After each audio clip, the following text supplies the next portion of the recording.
Brilliance Audio presents Mind Fixers, Psychiatry's Troubled Search for the Biology of Mental Illness by Anne Harrington, performed by Joyce Bean.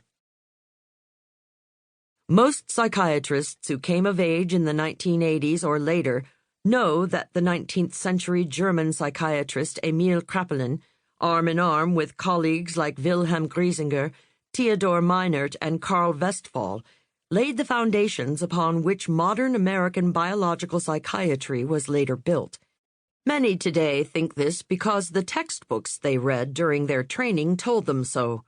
One of the most articulate early advocates of this historical claim, however, was the psychiatrist Nancy Andreasen, who developed it in her 1984 book, The Broken Brain.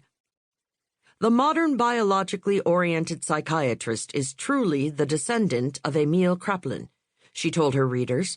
After all, Kraepelin's Department of Psychiatry in Munich was composed of clinicians, neuroanatomists, and neuropathologists.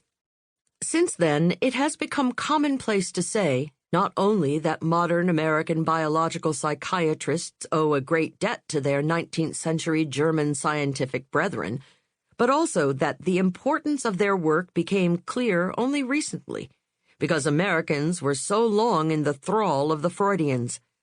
Thus, in his 2009 Encyclopedia of Schizophrenia, the historian and clinical psychologist Richard Knoll lamented the tragic years of psychoanalysis before declaring that it took major advances in medical technology, specifically the computer revolution and the rise of new techniques in neuroimaging, genetics research, and psychopharmacology, to swing the pendulum back to Kraepelin's search for the biological causes of the psychotic disorders. A widely used 2010 textbook on biological psychiatry similarly opened by paying homage to the accomplishments of 19th century biological workers like Kraepelin, then lamented the eclipse of progress caused by the rise of psychological theorizing, with its disastrous effects on scientific progress.